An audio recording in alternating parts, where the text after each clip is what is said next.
Muito bem quem traiu quem. 18 de João, a partir do versículo 1. Depois de dizer essas coisas, Jesus atravessou com os seus discípulos o vale do Cédron e entrou num bosque de oliveiras.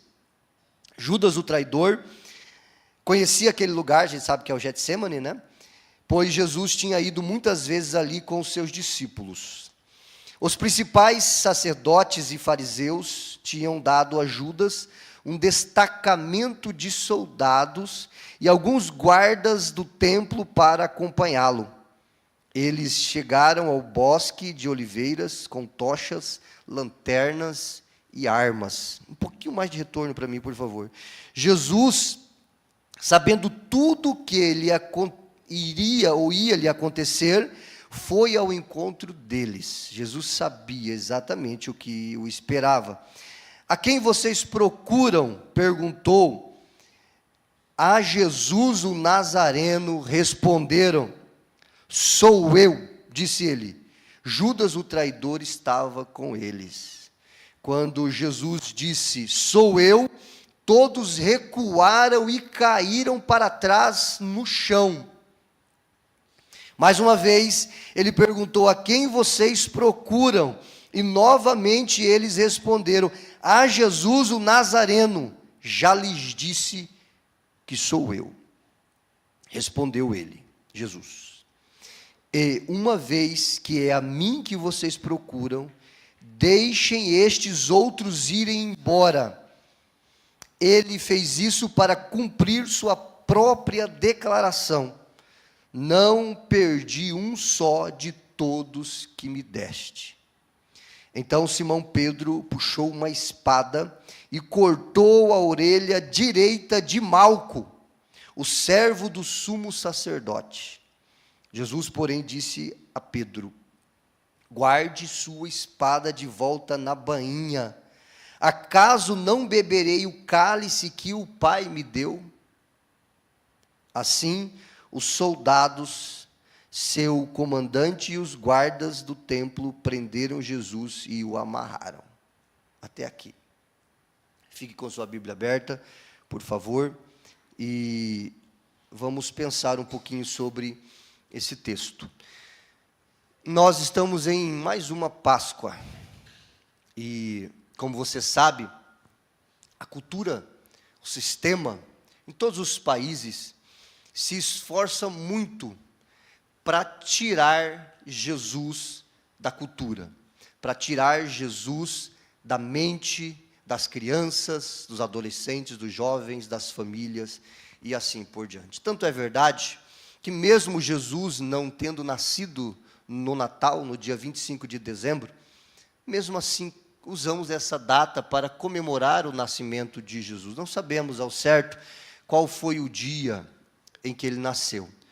Porém, mesmo essa data, é-se falado muito mais de um sujeito chamado Papai Noel, do que do aniversariante, entre aspas.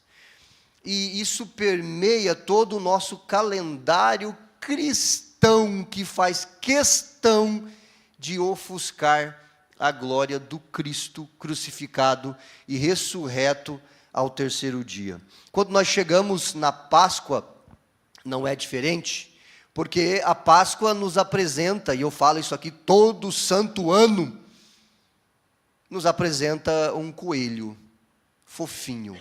Os nossos filhos chegam em casa fantasiados de coelho, da creche, da escola e assim por diante. E eu não tenho nenhum problema com esse tipo de prática. O meu problema é que a cultura tenta colocar um outro personagem totalmente louco, porque coelho não bota ovo, muito menos ovo de chocolate. Então nós vemos um esforço da cultura para tirar Jesus da mente da sociedade. E mesmo os lugares que acabam, de alguma forma, aceitando Jesus, entre aspas, quando esses lugares se abrem para que se fale de Jesus, você tem que apresentar uma mensagem superficial para ser aceito. Não se aceita a mensagem da cruz. Não se aceita a mensagem da morte de Jesus por causa dos nossos pecados. Se aceita uma mensagem filosófica de que Jesus era um bom mestre, assim como o jovem rico, quando chegou diante de Jesus e disse: bom mestre, que bem farei para herdar a vida eterna. Então, esse bom mestre, segundo o imaginário popular, é um homem abnegado que se entregou em uma suposta cruz, muitos nem acreditam nisso, para nos dar um exemplo de como viver, um exemplo de amor, de abnegação, de empatia, de solidariedade. Mas Jesus é muito mais do que isso, e o que ele fez na cruz é muito maior do que isso. A luta de Jesus na cruz era por nós e para nos salvar dos nossos pecados. Essa é a mensagem que não é aceita. Eu tive a oportunidade durante essa semana de falar em algumas escolas e ousei pregar o Evangelho, como, graças a Deus, pela misericórdia do Senhor, eu procuro fazer em todas as minhas exposições. E eu notei, quem esteve lá, aqui na banda, né? O Dani estava lá na banda, o Arthur também, não sei se comentaram em casa, mas eu acho que algumas pessoas não gostaram da minha fala, porque eu fiz questão de dizer que o problema é o pecado, que nós somos pecadores, e que Jesus morreu pelos nossos pecados, que foram os nossos pecados que pregaram Jesus naquela cruz. Nós somos os culpados da morte de Jesus, e isso ele fez por amor a cada um de nós, e todos somos pecadores e precisamos da redenção dos nossos pecados. Essa mensagem não é atraente, ela não é agradável, ela é loucura para o mundo, porque o próprio apóstolo Paulo vai dizer que é loucura para os gregos, é tolice para os gregos, loucura para os judeus, mas para nós que cremos, a mensagem do Evangelho é o poder de Deus para a salvação de todo aquele que crê, primeiro o judeu e depois o gentil. Amém, igreja? Muito bem. Nessa semana, então, eu vi na Folha de São Paulo esse tema que você está lendo ali. A pergunta: quem é que traiu quem? Foi Jesus quem traiu Judas, ou foi Judas quem traiu Jesus? E esse comentário, esse texto, esse artigo, enfim, que estava escrito nesse jornal, trazia de alguma forma uma espécie de julgamento para com Jesus, como se Jesus houvesse condenado Judas de maneira arbitrária, como se Judas fosse uma marionete e não houvesse escolha para ele, como muitas pessoas acabam pensando, o que não é verdade, porque Judas é responsável pelo que ele fez. Ele traiu Jesus porque ele quis, ele não foi forçado a fazer isso, mas houve um impulso, houve uma motivação para que Judas fizesse isso, e muitas vezes nós não conseguimos entender qual é essa motivação. Muitas pessoas não conseguem entender qual foi essa motivação, e na verdade Judas é uma figura enigmática, porque a Bíblia vai dizer, e o próprio Jesus, que ele era o filho da perdição, ou seja, aquilo iria acontecer, mas não que ele foi obrigado a fazer aquilo, mas Deus sabia que seria daquela forma. Então Judas foi livre, ele traiu Jesus porque ele quis, como muitas pessoas negam Jesus, porque elas querem, elas são responsáveis por isso. Uma outra pessoa que me veio à mente durante essa semana foi um cantor que eu admirava muito na minha infância, e adolescência e juventude, chamado Raul Seixas. Um excelente artista, que escreveu muitas letras polêmicas, entre elas, ele cantou sobre Jesus e Judas. E na letra dessa música, ele diz que Judas era amigo de Jesus, e que lá no céu, na beira da piscina, eles, como amigos, olhavam para a terra e escreviam escrituras. Olha só a mensagem que o Raul Seixas passa nessa canção. E eu não sei se você conhece, quem conhece essa canção? Oh, Jesus amado, só eu gostava de Raul, né? Muito bem. Ele fala sobre Jesus e sobre Judas. O mundo não aceita, como eu já disse, que Jesus morreu pelos nossos pecados. Por quê? Porque isso expõe a nossa miséria, isso expõe a nossa incapacidade de alcançarmos o padrão de Deus. Isso mostra que nós precisamos de um Salvador. Por isso essa mensagem, ela não é aceita. Quando você olha para Jim Caviezel foi o ator que fez Jesus no filme de 2004, Paixão de Cristo. Diga-se de passagem, vai sair o ano que vem a continuação do filme, A Paixão de Cristo, a Ressurreição, dirigido pelo mesmo Mel Gibson, e Jesus será interpretado pelo mesmo Jim Caviezel. Jim Caviezel, na época, era um ator que estava na crista da onda, crescendo muito em Hollywood, até que ele sacrificou toda a sua carreira em Hollywood para fazer Jesus no filme Paixão de Cristo. Após isso, ele foi totalmente boicotado em Hollywood, e tentaram acabar com a carreira dele. Mas quem confia em Jesus não perde a batalha. Amém? Ele continua firme e forte e voltará após mais de 20 anos para fazer a continuação do filme Paixão de Cristo. Então você nota que há um esforço de cancelamento na pessoa de Jesus em todo o mundo. Jesus, através dos seus apóstolos, também nos ensina que o mundo o odiou. O mundo não amou Jesus. O mundo odiou Jesus. E todos aqueles que amam Jesus também são odiados pelo mundo. Você precisa ouvir isso, porque a mensagem do Evangelho é a mensagem da cruz.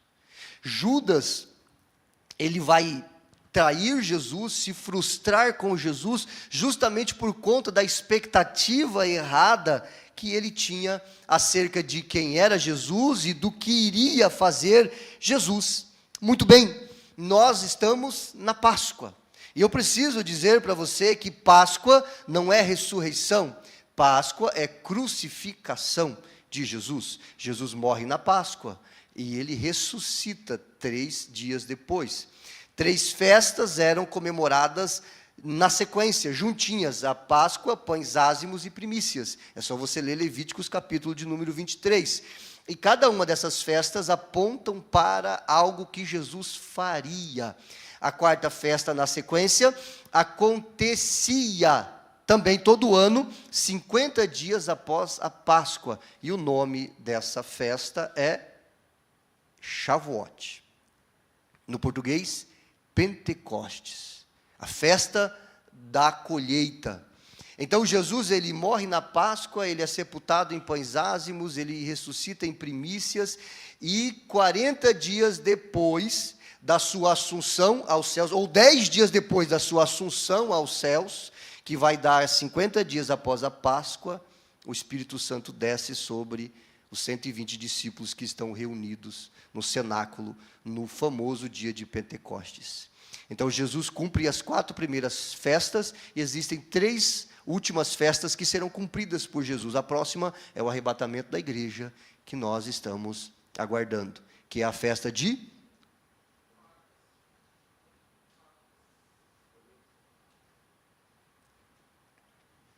Eu já falei isso aqui 3 milhões de vezes. A festa de Yom Teruah. O toque não ajudou, né? Então eu vou falar em português para vocês, tá? O toque da trombeta. O toque do shofar. A festa das trombetas. Essa é a festa que aponta para o arrebatamento da igreja. A festa seguinte é a festa da expiação, que aponta para a grande tribulação. E a 7ª, tabernáculos, apontando para o reino milenar, quando Jesus reinará aqui na terra, do trono de Davi, e trará justiça para toda a terra. E nós reinaremos com ele. A igreja reinará com ele. Amém, meus irmãos? Muito bem. Tanto Judas como os demais discípulos esperavam outra coisa de Jesus. Você já entendeu isso?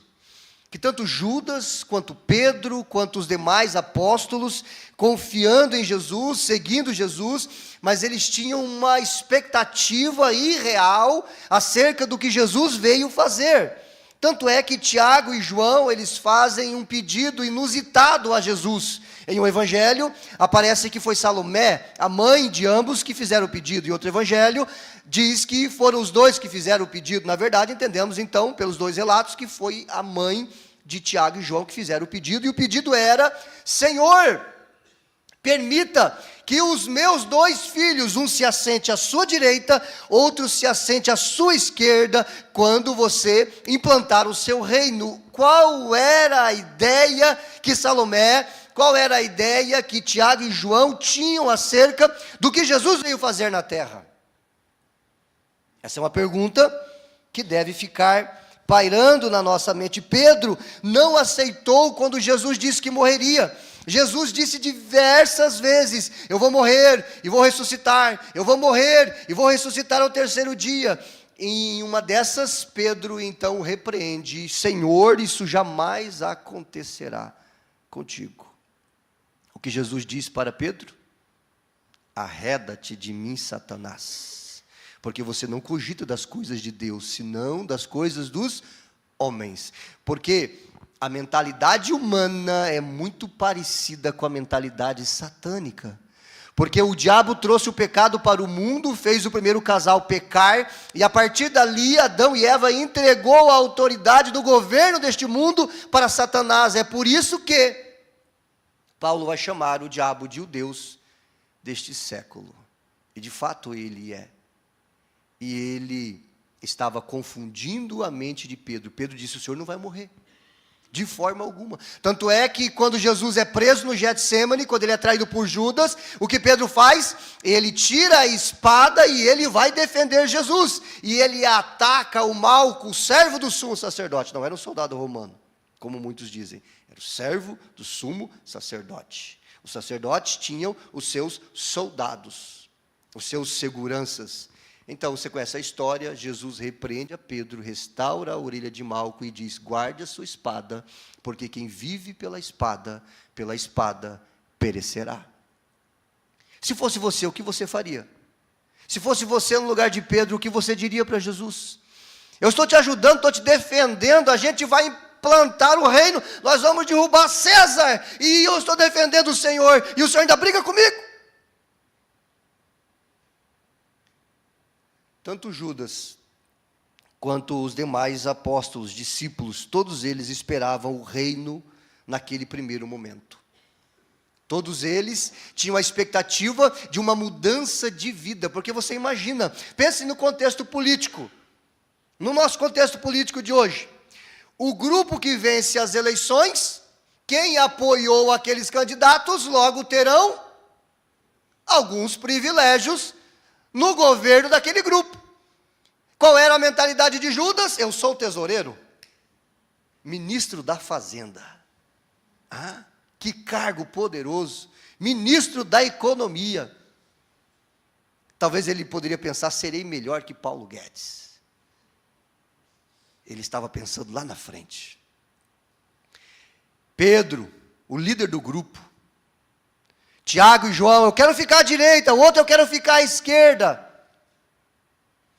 E Pedro ali imaginando: peraí, eu vou ser o vice, porque afinal de contas ele disse: tu és Pedro, e sobre essa pedra edificarei a minha igreja. E na verdade não era isso que Jesus estava dizendo. Ele estava dizendo que sobre a declaração de Pedro, ele edificaria a sua igreja. E a declaração de Pedro foi: tu és o Cristo, o Filho do Deus vivo. Então havia uma expectativa acerca do que Jesus veio fazer. E Jesus tinha poder para trazer o reino naquele momento. Inclusive poderia pedir ao Pai, ele mesmo disse, a qualquer momento, milhares de anjos para defendê-lo, e o Pai o atenderia na hora. Um homem que se diz ser Deus e que tem esse poder para fazer, por que não o fez? Era essa a dúvida de Judas. Era essa a dúvida de Pedro, e Jesus os avisou na ceia: vocês todos vão se escandalizar em mim e vão embora. Sabe por quê? Porque vocês estão esperando algo que eu não irei fazer, não agora. Vocês estão olhando para o inimigo errado. O inimigo não é César, o inimigo não é Pilatos, o inimigo não é Herodes, o inimigo é o diabo, o inimigo é o pecado. A nossa luta não é contra carne e sangue, não é contra o ser humano, mas contra principados e potestades, príncipes dominadores deste mundo tenebroso nas regiões celestiais. Então, olhe para você, se avalie. Será que você não está lutando contra o inimigo errado? Será que você não está chamando de inimigo alguém que você deveria estar orando por ele? Olhe para a motivação do seu coração. Por que você segue Jesus? Por que você está seguindo Jesus? Você está esperando o quê? Será que o que você está esperando é exatamente aquilo que Jesus nunca prometeu e você continua esperando e muitos se frustram e abandonam Jesus, como Judas fez? Olhe para o seu coração. Deus não é um Deus grandão. Deus não é o Deus da Xuxa, o cara lá de cima. Deus não é o Deus do imaginário popular. O Deus da Bíblia não é o gênio da lâmpada. O Deus da Bíblia é o Deus todo-poderoso, santo, justo, imutável, que realizará a sua vontade na terra, queira o homem ou não, sua vontade será feita, porque Ele é Deus. Amém, meus irmãos? Muito bem. Os discípulos sabiam disso, e quando viram Jesus sendo recebido como rei Messias em Jerusalém, eles tiveram certeza que a hora havia chegado. Eles sabiam que Jesus poderia fazer o que ele quisesse. O diabo, quando tentou Jesus, e aquilo que ele disse para Jesus, mande agora essas pedras virarem pães, Jesus poderia dizer, pedra vire pão, e a pedra viraria. Porque tudo obedece à sua voz. Os discípulos sabiam que ele poderia fazer o que ele quisesse. Ele poderia dizer assim, César, desapareça. Ele desapareceria. Essa era a expectativa dos discípulos, que esse homem poderoso, esse Messias prometido, finalmente chegou o momento, todos recebem ele dizendo, Hosana nas alturas, bendito aquele que vem em nome do Senhor. Então aquele era o momento. No fim das contas, tudo o que os discípulos queriam, era o que os homens sempre desejaram. Poder. Só isso. Tudo que o homem deseja. Quando eu falo homem, eu falo do homem e da mulher. Poder.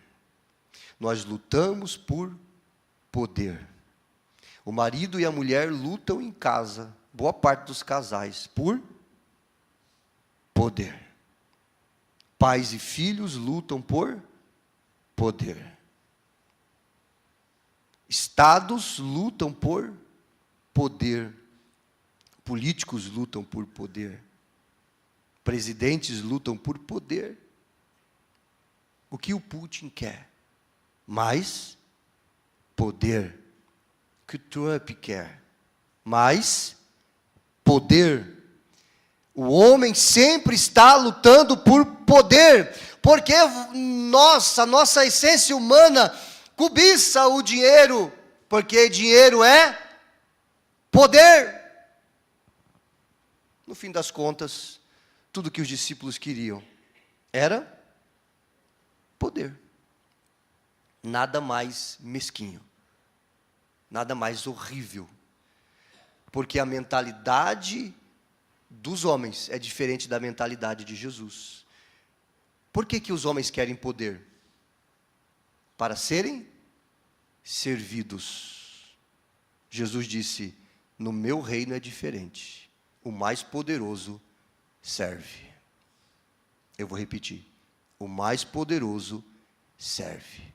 O maior é o servo de todos. É isso que impulsiona a sua vida? É assim que você vive? Ou você quer ser servido? Ou você quer poder para subjugar as pessoas? Aquele missionário que estava aqui pela manhã, o Halderson, pensa num homem humilde. Ele já morou em 3 continentes. Ele fala 6 ou 7 idiomas. Ele é filho de missionário. Ele cresceu no campo missionário. Ele é um homem que poderia estar vivendo muito bem em qualquer lugar do mundo, porque ele também tem recursos. Mas ele dedica a vida dele, lá em Moçambique, para ensinar Bíblia para aquele povo. E ele faz questão de não apresentar o seu currículo em lugar nenhum. Como é que geralmente nós gostamos de ser recebidos? Com o nosso currículo sendo lido. Eu vi um vídeo esses dias em uma igreja, vocês devem ter visto também, vocês gostam, né, desses videozinhos, né? Que nem eu. Alguém foi receber um pastor e esse dirigente do culto, ele levou uns 15 minutos para ler o currículo do pastor. Honorável, não sei das contas, presidente, não sei das, bacharel, doutor, não sei. Afinal de contas, um ser humano, como qualquer um de nós. Você entende qual era a expectativa dos discípulos? Os discípulos estavam preocupados com as coisas que Jesus dizia. Jesus falava algumas coisas que os discípulos, não, peraí, ele vai arrumar problema, isso não vai dar certo, vão acabar matando ele, Senhor, cuidado com aquilo que o Senhor está falando. Jesus falava algumas coisas que não entravam na cabeça dos discípulos. Sabe quando você está tão desejoso, tão convicto de uma coisa, que por mais que digam para você a verdade, você não a entenderá. Porque a sua mente está tão imersa naquele desejo, que por mais que alguém prove para você, por A mais B, que a verdade é essa, você não a entende. Porque você quer tanto, que ninguém vai tirar isso da sua cabeça. Todos se frustraram com Jesus. Ele parecia desejar a morte. Os discípulos ficavam assim, mas ele parece que quer morrer. Ele deseja a cruz. Quando ele ia pela via sacra, conduzindo aquele madeiro que era meu e seu, ele se abraçava com o madeiro. Parecia que ele desejava aquela cruz. Parecia que ele desejava os cravos. Parecia que ele desejava a coroa de espinho. Por que tanta abnegação? Por que tanto desejo de morrer crucificado? Se frustraram com Jesus, porque os planos de Jesus pareciam ser diferentes dos planos deles. Você já se frustrou com Jesus? Alguma coisa que você queria muito e não aconteceu? Eu já. Acho que todo crente sincero, ele vai dizer que já. E alguns podem dizer assim, mas eu criei tanta expectativa, parecia que era isso que ele estava dizendo, e agora ele me decepciona dessa forma, ele me trai. Eu deixei tudo para seguir ele. E ele simplesmente não realiza os meus desejos. E ele simplesmente não realiza os meus sonhos. Quantas pessoas estão virando as costas para a igreja de Jesus, porque os seus sonhos não foram realizados. Eu fui pregar em uma igreja há mais de 10 anos atrás, essas igrejas neopentecostais, mas bem neo, assim, sabe? Foi até o meu sogro que me agendou lá, aqui, ó, ele é culpado. Quando eu voltei de lá, eu falei, eu vou pegar ele, deixei ele para mim. Eu era um pregador itinerante, doido para pregar, né? Então ele foi me agendando aí nessas igrejas aí que qualquer um prega, né? Inclusive eu. Eu cheguei naquela igreja, um frio miserável. Eu tinha recém-chegado no Rio Grande do Sul, frio, lá na cidade de Cerro Largo. Primeiro culto que eu fui pregar. Bíblia. Sabe quando você está pregando, os pregadores vão entender o que eu estou falando, e você percebe nos olhos das pessoas que eles não estão nem aí para aquilo que você está falando, eles não sabem nem o que é Bíblia. E eu preguei, até eu ouvi o barulho do meu pulmão. Aí eu parei. E o povo não aguentava mais. Nem o pastor. Então fiz uma oração e terminei. Depois que eu terminei de pregar, a igreja fez aquela fila indiana. e o pastor na frente. E o pastor, depois que eu orei e preguei, o pastor começou a orar por cada um deles e dar para eles o que eles queriam. O que eles queriam? Revelação. Aí ele começou a revelar CPF, CNPJ, a placa do carro, e foi revelação. E eu deu vontade de jogar uma bomba ali naquela igreja. Falar: Jesus, mata tudo. Aí eu lembrei que Jesus repreendeu João e Tiago quando eles pediram isso, né?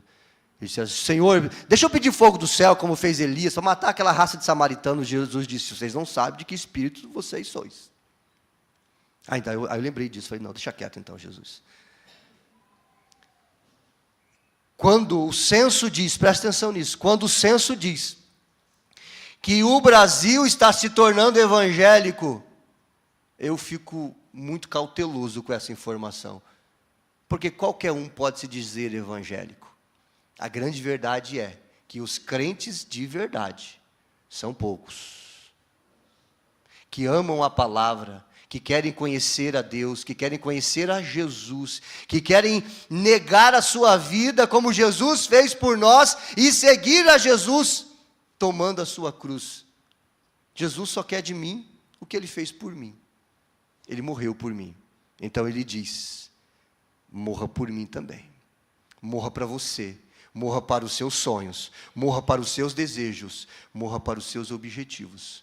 Todos que seguiram Jesus na Bíblia e durante a história tiveram que renunciar à sua própria vida. E quando eu digo própria vida, eu falo dos seus sonhos. Deus não está nem um pouquinho interessado em realizar os seus sonhos. Ah, pastor, então eu vou embora. Tchau. Porque não adianta ficar se enganando. Nós devemos buscar a vontade de Deus para nós. Mateus 6,33, busque em primeiro lugar o reino dos céus e a sua justiça, e as demais coisas serão acrescentadas. O que é que você quer? Será que você não está sendo um Judas? Será que você não está criando expectativas irreais em relação a Jesus, para depois então se frustrar e dizer: foi ele quem me traiu, porque afinal de contas ele prometeu e não cumpriu? Analise o seu coração. Analise o que você veio fazer aqui, nessa noite, aqui na igreja. Você veio fazer o quê? Você veio buscar o quê? Irmãos, eu não entrei nos pontos da pregação ainda. Vamos até onde o tempo nos permitir. Que o Senhor fale conosco. Todos se frustraram com Jesus. Todos. Mas ninguém ficou mais frustrado do que Judas. Ninguém se sentiu mais traído por Jesus do que Judas. Abra sua Bíblia no mesmo Evangelho de João, no capítulo 13. Capítulo 13 de João, a partir do versículo 18. Judas ficou tão frustrado com Jesus ao ponto de o diabo achar lugar no seu coração. Cuidado, porque a frustração é proporcional à expectativa, e às vezes a sua frustração pode abrir uma brecha no seu coração para Satanás fazer morada. Olha só, João capítulo 13, a partir do versículo 18. Não digo estas coisas a todos vocês, conheço os que escolhi, mas isto cumpre as escrituras que dizem: aquele que come do meu alimento voltou-se contra mim. Jesus está falando de quem? De quem, irmãos? Eu lhes digo isso de antemão, para que quando acontecer vocês creiam que eu sou aquele de quem falam as Escrituras. Eu lhes digo a verdade: quem recebe aquele que me enviou, recebe a mim, e quem recebe a mim, recebe ao Pai que me enviou. Então Jesus sentiu-se profunda angústia, exclamou: eu lhes digo a verdade, um de vocês vai me trair. Os discípulos olharam uns para os outros, sem saber a quem ele se referia.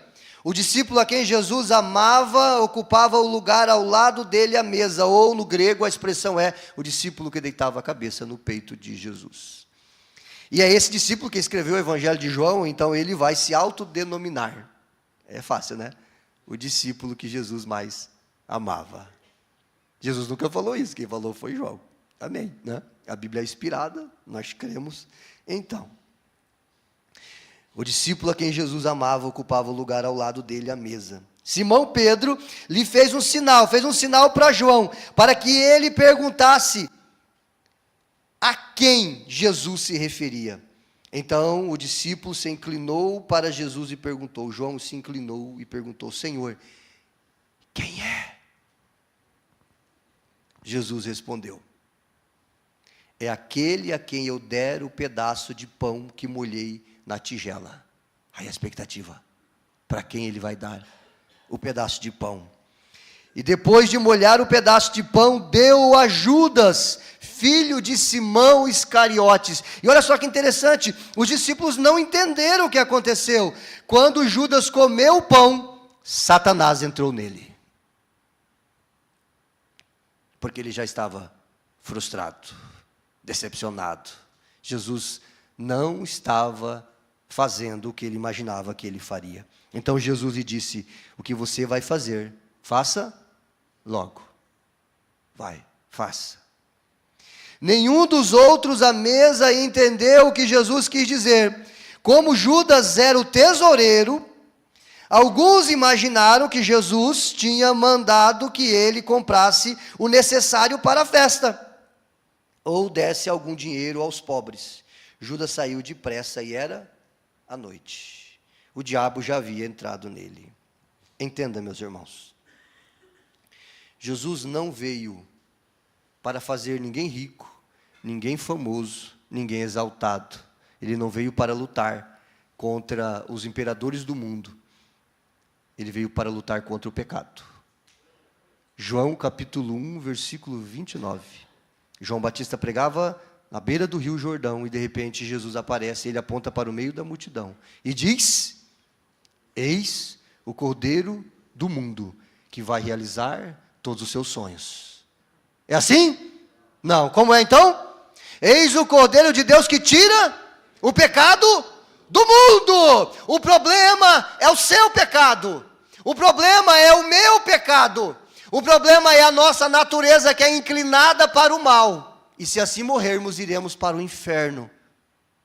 E queimaremos eternamente longe do Senhor. Por isso, ele abraçou aquele madeiro.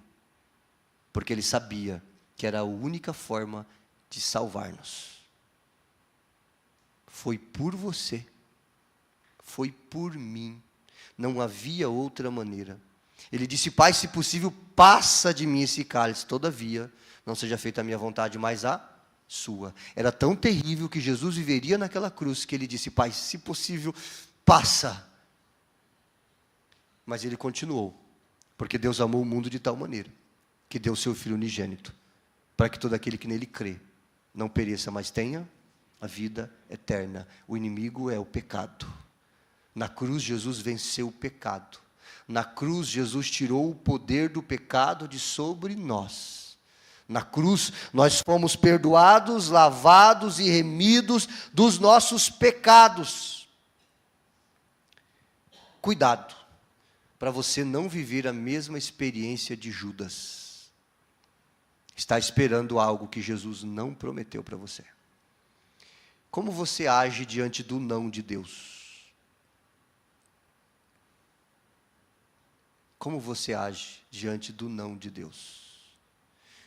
O dia que Jesus traiu Judas, isso não é verdade. Mas se você tivesse a oportunidade de conversar com Judas, provavelmente ele diria para você: me frustrei com Jesus. Ele não é quem eu pensava que ele era.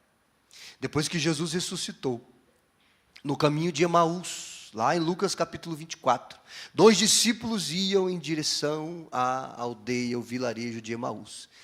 E um dizia ao outro: nós esperávamos que fosse ele, aquele que remiria Israel. Essa é uma afirmação de um discípulo frustrado. E de repente se aproxima dos dois um viajante. e pergunta: vocês estão falando do quê? E eles olham para esse viajante e dizem assim: mas quem você é? De onde você vem? Não está sabendo o que aconteceu agora, esses dias em Jerusalém? Não sei, conta para mim. E eles começaram a falar: Jesus, o Nazareno, a gente esperava que era ele, que ia acabar com César, que ia botar Pilatos no lugar dele, que ia decepar a cabeça de Herodes, como ele fez com João Batista, e a gente esperava que ele ia pegar a espada, e ele ia dizer: eu vim para dar para vocês tudo aquilo que vocês desejam e realizar os seus sonhos mais profundos. Mas ele não fez.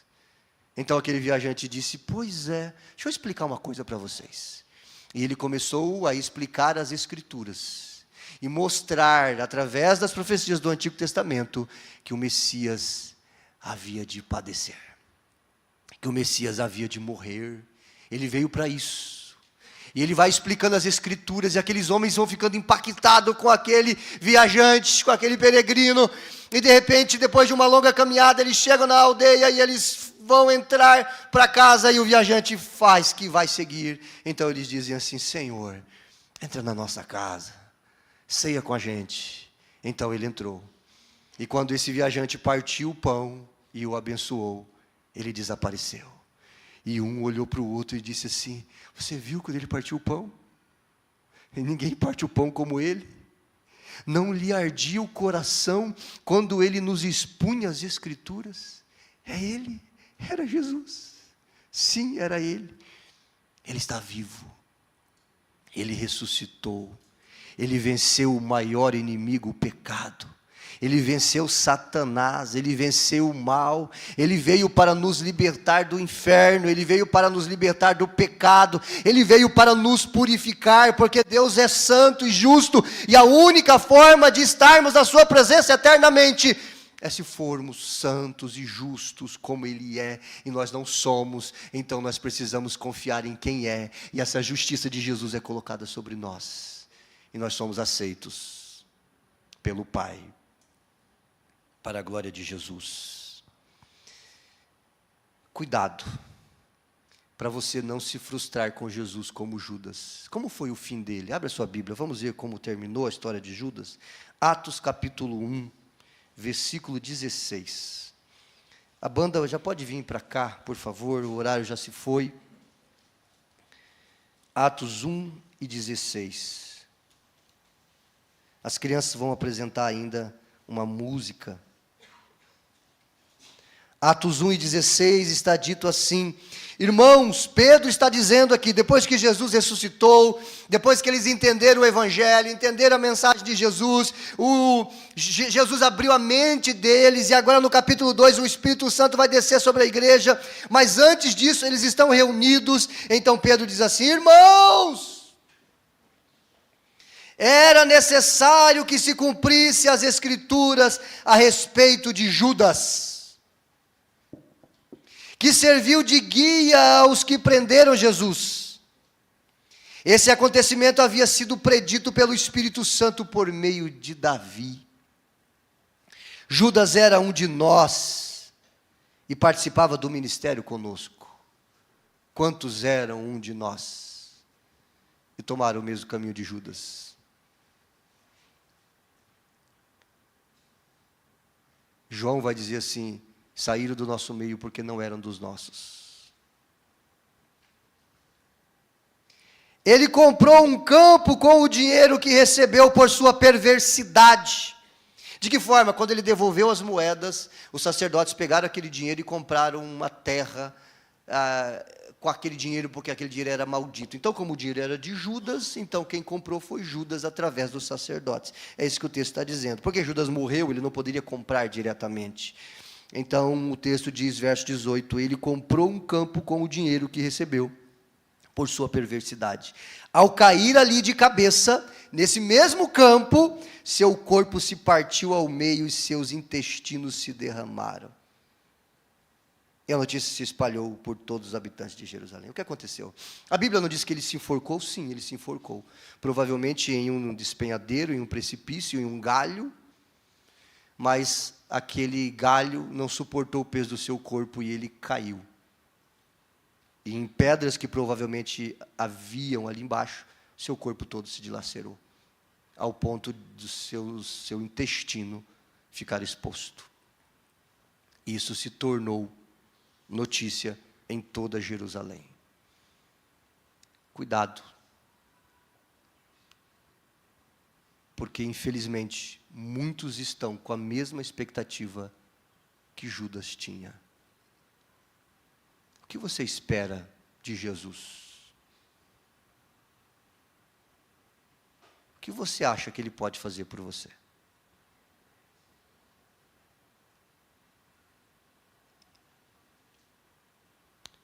O culto que eu mais amo pregar é esse culto em que você nem respira.